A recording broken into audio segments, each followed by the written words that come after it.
केतटा common allergen जो जिनसटा को allergy करे म कहूँ 5टा कॉमन एलर्जेन एटा बहुत इंपोर्टेंट मन रखिया दरकार। फास्ट होची डस्ट माइट।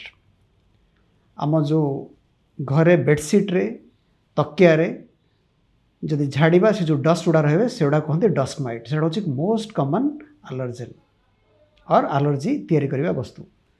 द्वितीयटी हूँ फंगस।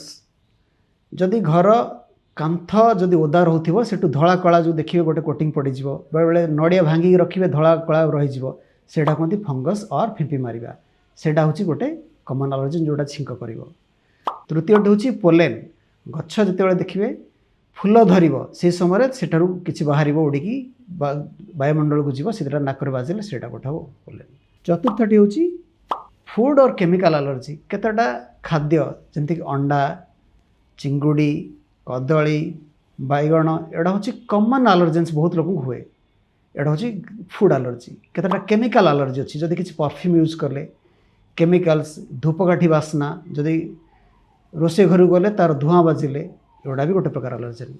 लास्ट हूँ पेट एलर्जी जोटा कहती जदि घरे किसी कुकुर बा बिराड़ी रखिछन तार लोमरू जो बाहर की सेटा नाक पशिले सेटा भी गोटे एलर्जी। एटा हूँ कॉमन एलर्जेन्स कहती।